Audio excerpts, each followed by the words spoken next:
A lot of times it would be like, I'm just really sad. I wish mommy and daddy were in the same house. For years, Kelly Clarkson smiled through the pain while the world watched her build what seemed like a picture-perfect family. But after her divorce, a process she called the worst thing ever, the silence finally broke. What Kelly shares now is raw grief, resilience, and the kind of truth that changes how you see celebrity marriages. The words come carefully, sometimes through tears, sometimes through music. This is her story beneath the headlines. Stay with us. What happens next will change how you see one of America's most beloved voices, not just as an artist, but as a woman finding her way back to herself. When a public figure's personal life unravels, we often get snapshots, court filings, paparazzi photos, carefully worded press statements. But rarely do we see the full emotional landscape. Kelly Clarkson's journey matters because she has, for 2 decades, represented authenticity in an industry that often rewards artifice.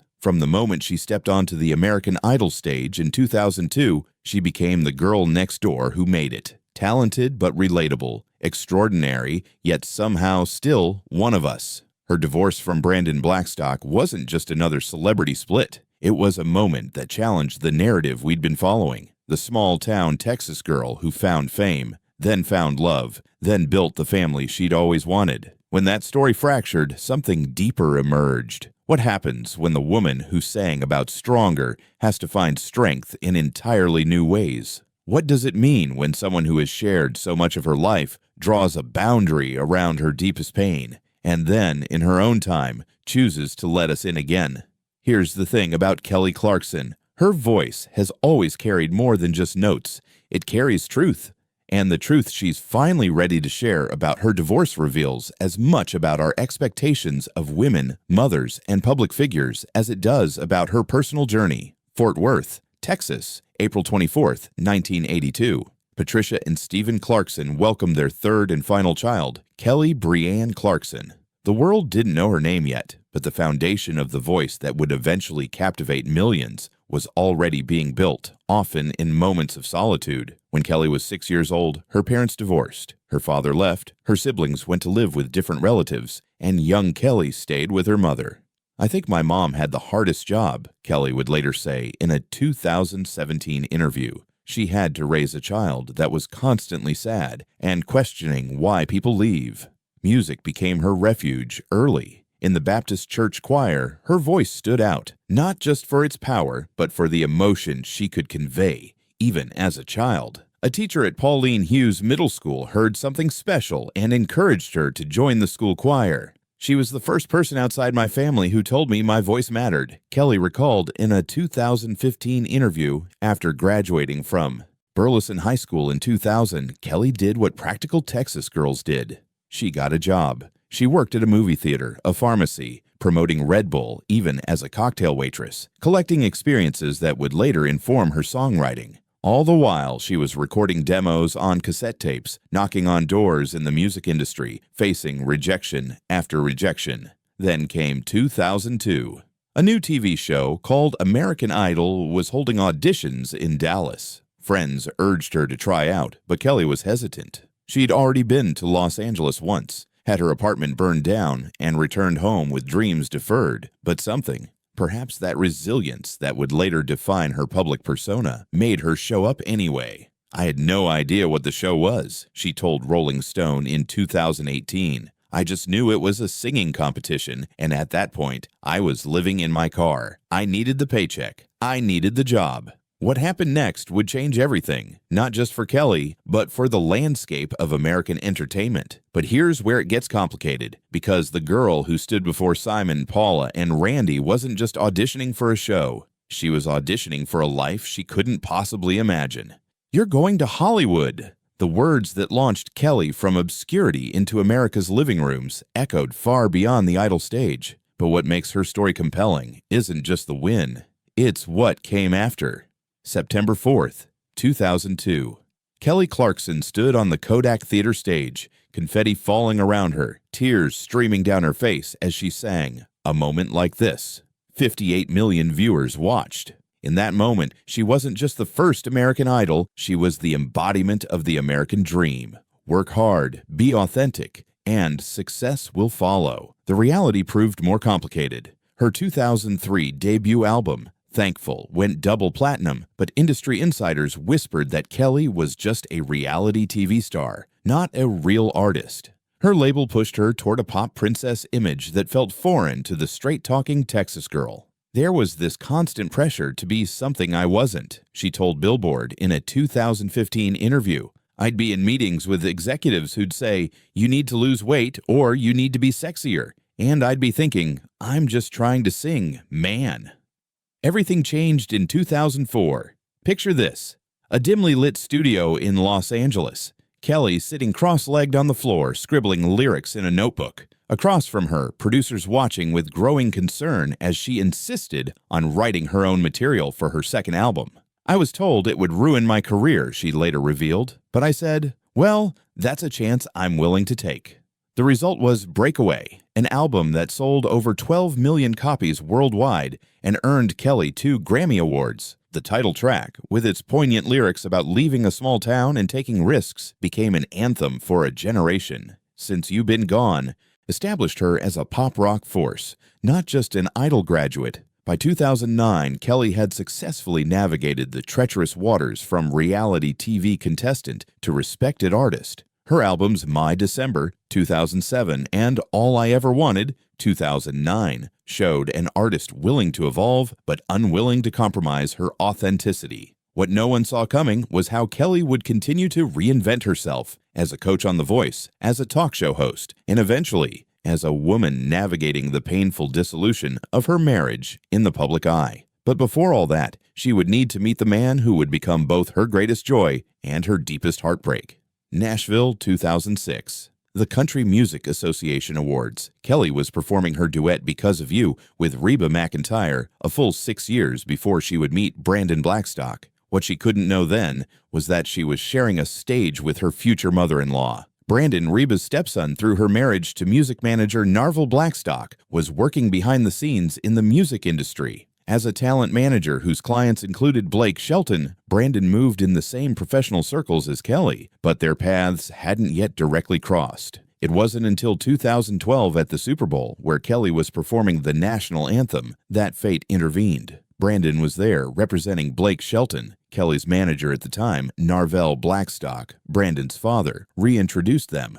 We'd met years before, but I didn't remember him, Kelly admitted in a 2013 interview with People. But when I saw him again, something was different. He was so confident, and I'm attracted to that. The timing was significant. At 30, Kelly had established herself as a musical force but had struggled in her personal life. In interviews, she had been open about feeling unlucky in love, even writing songs like Stronger about learning to be content on her own. I was single for almost 7 years, she told USA Today in 2012. I'd given up not on love, but on the conventional path. I thought maybe marriage wasn't for me. Brandon, divorced with 2 children from his first marriage, represented something Kelly had yearned for: family. Friends noted how quickly their relationship progressed. Within 10 months of dating, Brandon proposed in December 2012 with a yellow canary diamond ring. "I'm so happy," Kelly tweeted at the time. "He's amazing and makes me so happy." Their October 2013 wedding was intimate. Just Brandon Kelly and his 2 children from his previous marriage gathered for a ceremony at Blackberry Farm in Tennessee. The photographs showed a radiant Kelly in a lace temporally London gown, looking at Brandon with unfiltered adoration. "I've never been truly loved like I am right now," she told Cosmopolitan that year. What followed seemed like the completion of Kelly's personal fairy tale. Their daughter River Rose was born in June 2014, followed by son Remington Alexander in April 2016. Kelly also embraced her role as stepmother to Brandon's children, Savannah and Seth. But here's where it gets complicated. The perfect family narrative was building just as Kelly's career was entering a new phase of reinvention. In 2018, she joined The Voice as a coach, and in 2019 launched her daytime talk show. Success was multiplying, but behind closed doors, the foundation was beginning to crack. And that's when everything changed. June 4th, 2020, a Thursday. The world was 4 months into the COVID-19 pandemic when the news broke. Kelly Clarkson had filed for divorce from Brandon Blackstock after nearly 7 years of marriage, citing irreconcilable differences. The timing seemed cruel. Like millions of families, the Clarkson-Blackstock household had been in lockdown. They had retreated to their ranch in Montana, a property that would later become a point of contention in their divorce proceedings. In the months before, Kelly had been broadcasting her talk show from home, putting on a brave face for the cameras while her personal life unraveled behind the scenes.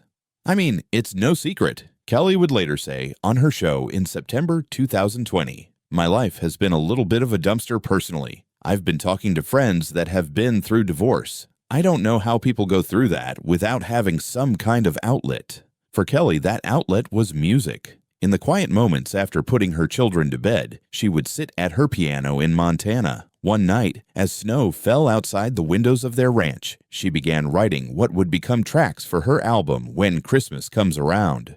She later revealed that some songs were born from the raw emotions of that period. Not all of them holiday cheer. What the public didn't see were the small moments of realization leading to her decision. According to sources close to Kelly, one such moment came when she was nominated for multiple Daytime Emmy Awards for her talk show. What should have been a celebration became a revelation. The person she expected to be her biggest cheerleader seemed distant, even resentful of her success. "There's this narrative that I just gave up and divorced him," Kelly would later tell Hoda Kotb in a 2023 interview. "That couldn't be further from the truth. I fought for years to make it work." One particularly human detail emerged much later. In the final months of their marriage, Kelly had started therapy and encouraged Brandon to join her. She arrived early to a session one day and sat in her car making a list of what she wanted in a relationship: respect, partnership, honesty. When she finished, she looked at the list and realized her marriage had none of those things. Court documents would later reveal financial disputes, disagreements over parenting, and allegations of Brandon's management company overcharging her. But those legal filings don't capture the emotional toll. The nights Kelly spent questioning herself, wondering if staying together for the children was the right choice, fearing what the public might say if they knew the truth. Now, if you're wondering why someone like Kelly, strong, successful, seemingly unafraid of anything, would hesitate to leave an unhappy marriage, you're touching on exactly what makes her story so relatable. Even the woman who sang Stronger needed time to find the strength to walk away. The off-camera reality was messier than the on-camera myth. While Kelly maintained a professional demeanor on her talk show, behind the scenes, the divorce was becoming increasingly contentious. September 2020, court filings revealed Brandon was seeking $436,000 in monthly support, $301,000 in spousal support, and $135,000 in child support. For context, this amount exceeds what many Americans earn in 5 years. The financial demands became headline fodder, but what those headlines missed was the personal betrayal Kelly felt. Brandon had been her manager. There was a deep sense of how could someone who was supposed to protect my interests be asking for this? A source close to Kelly told People magazine in November 2020, the battle over their Montana ranch became particularly symbolic. Kelly had purchased the property, but Brandon claimed it was marital property and refused to vacate. For Kelly, the ranch represented more than real estate. It was where she had dreamed of raising her children with deep connections to nature, away from Hollywood's chaos. "I think the thing that's kind of the hardest for me is the kids," Kelly revealed on her show, her voice catching. "I think as women especially, we're trained to take it all on and deal with it, and you're fine. But it's your babies that you worry about." The professional entanglement complicated matters further. Brandon had been Kelly's manager through his father's company, Starstruck Management Group. In September 2020, the company sued Kelly for $1.4 million in unpaid commissions. Kelly countersued in November, alleging that Brandon had operated as an unlicensed talent agent in California. What the public didn't see were the text messages between once loving partners, now reduced to communicating through lawyers. Or how Kelly would sometimes lock herself in her bathroom, the only private space she could find, to cry where her children couldn't hear her. Friends noticed Kelly lost weight during this period, not from a deliberate diet, but from the stress of juggling a painful divorce, 2 young children, and 2 high-profile jobs during a global pandemic. There were days I'd get physically ill from the stress, she later admitted in a 2022 interview. But then I'd look at River and Remy and I'd think, you have to pull it together. They need you.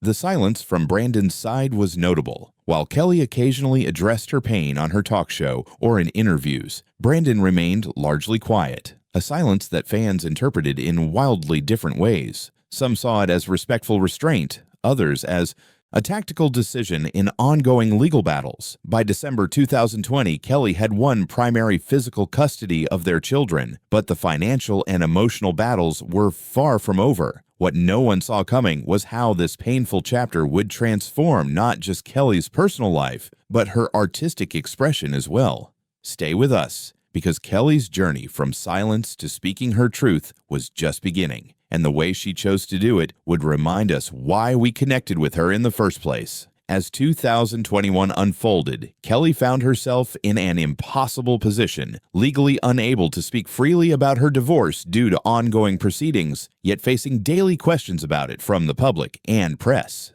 The distance between her public persona and private reality grew. On her talk show, she remained the warm, engaging host, laughing with guests, performing in karaoke segments, offering advice to viewers facing their own challenges. Off camera, she was navigating a maze of custody arrangements, financial negotiations, and her own grief. I'm obviously going through a divorce right now, and it's horrible, she told actress Gwyneth Paltrow during a March 2021 interview. The hardest part is watching my kids go through it.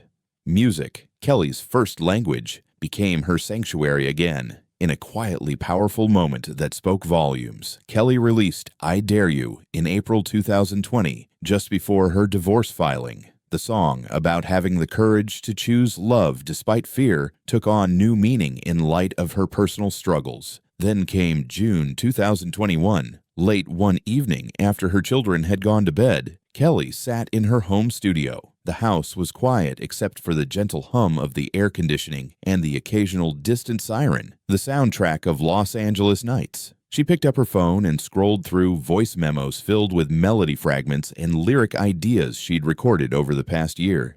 I realized I had over 60 songs. She later told Variety, I'd been writing constantly, but not sharing any of it. It was just for me. Therapy, really. But therapy sometimes needs witnesses. In September 2021, Kelly announced her upcoming album, When Christmas Comes Around. A holiday album, yes, but one that acknowledged the complexity of celebrating during painful times. The lead single, Christmas Isn't Canceled, Just You, served as a musical declaration of independence. The legal battles continued. In July 2021, Kelly was ordered to pay Brandon $150,000 per month in temporary spousal support and $45,601 per month in child support. The news prompted a wave of public sympathy for Kelly and questions about how such substantial support payments could be justified. A telling moment came in August 2021 when Kelly received her star on the Hollywood Walk of Fame. As she posed for photos with her children, observers noted Brandon's absence, not just physically, but in Kelly's speech. She thanked her band, her team, her mother, her children, creating a new narrative about her support system that no longer included her ex. In a particularly poignant development, Kelly petitioned the court in October 2021 to legally change her name to Kelly Brianne, her first and middle names. Though she would continue to use Clarkson professionally, the move symbolized a reclaiming of identity separate from both her father, who had been largely absent from her life, and her ex-husband. I just felt like I needed something that was just mine, she explained simply when asked about the name change. By the end of 2021, the outlines of Kelly's new life were taking shape. A single mother of two, balancing her talk show, her role on The Voice, and her music career. The divorce wasn't finalized yet, but she was already rebuilding, not the life she had planned, but perhaps the one she needed, and that's when everything changed. March 2022 marked a turning point. After nearly 2 years of painful negotiations, Kelly and Brandon's divorce was finalized. The settlement included Kelly keeping the Montana ranch, with Brandon temporarily having the right to live there, paying $12,500 monthly in rent. primary custody of their children, and a one-time payment of $1.3 million to Brandon, along with $115,000 monthly in spousal support until January 2024 and $45,601 monthly in child support. The legal resolution created space for emotional resolution and for Kelly to finally share her story on her own terms. "I've been waiting for 2 years to be able to speak freely," she told Gayle King in a CBS Sunday Morning interview in April 2022. "Not because I wanted to bash anyone. That's not who I am. But because I needed to process what happened, and I couldn't do that with the world watching and speculating." Kelly's return to her authentic voice came not through a tell-all interview, but through her 2022 album Chemistry, a title she chose deliberately. "This album is about the good, the bad, and the ugly of a relationship," she explained in the album announcement. "Chemistry can be amazing when you're falling in love, but it can also be the very thing that burns everything to the ground." The album tracked the entire arc of her marriage, from intoxicating beginnings to painful endings. In Red Flag Collector, she confronted her tendency to overlook warning signs. In Me, she reclaimed her sense of self. And in I Hate Love, she gave voice to the anger that women are often discouraged from expressing. What made Kelly's opening up so powerful wasn't sensationalism, it was honesty. In a June 2022 episode of her talk show, she hosted a frank discussion about divorce with guests who had been through similar experiences. There, in a sunlit studio with an audience of women nodding in recognition, Kelly finally spoke the words many had been waiting to hear. "I tried everything," she said, her voice steady, but emotion evident in her eyes. "Therapy, couples counseling, retreats, books, you name it. And what I learned is that sometimes love isn't enough. Sometimes you can love someone deeply and still need to leave them." She went on to share a revelation that resonated with millions. "I stayed too long because I was afraid of what people would think, afraid of failing, afraid of hurting my kids. But I was teaching them the wrong lesson, that you should stay in something that's breaking you." What kind of example is that? In a particularly moving moment during a 2023 interview with Alex Cooper on the Call Her Daddy podcast, Kelly revealed a letter she had written to herself during the darkest days of her marriage, a letter she found while unpacking boxes in her new home. "Dear Kelly," it began, "when you read this again, I hope you've found the strength to choose yourself." The healing wasn't just in the telling, it was in the community that formed around her story. Women wrote to Kelly by the thousands, sharing their own experiences of leaving unhappy marriages, of rebuilding, of finding joy again. "That's been the unexpected gift in all this," Kelly said during a 2023 concert, "finding out I'm not alone. None of us are."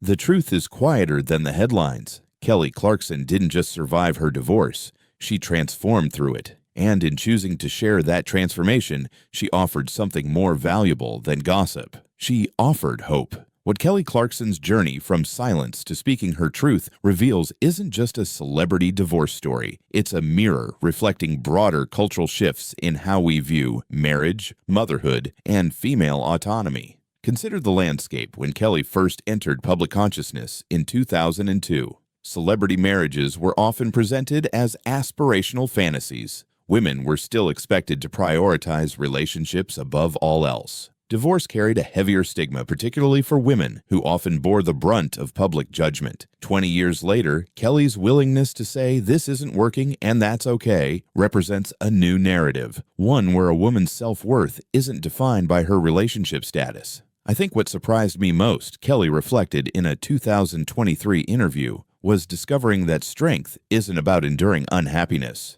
Sometimes the strongest thing you can do is walk away." This evolution in Kelly's public identity has influenced her art in profound ways. Compare the young woman who sang "A Moment Like This" to the mature artist who created Chemistry. The voice is recognizably the same, still powerful, still emotionally resonant, but the perspective has deepened, grown more nuanced. On her talk show, Kelly has created a space where vulnerability is valued. Her willingness to discuss her own struggles has transformed the typical daytime format into something more authentic. Guests regularly comment on how Kelly's openness allows them to be more honest themselves. What makes Kelly special isn't just her talent. Fellow voice coach John Legend noted in 2022 interview, "It's her humanity. She's the same person on camera and off, deeply real." For her children, River and Remington, Kelly's example may be her most important legacy. "I want my daughter to know she never has to stay in a situation that diminishes her," Kelly told People in 2023. "And I want my son to know that respecting women means respecting their autonomy and choices." Even Kelly's approach to co-parenting reflects her evolved perspective. While she maintains appropriate boundaries with Brandon, she speaks respectfully about him to their children and prioritizes their relationship with their father. "The kids love their dad, and I want them to," she said simply during a 2023 interview.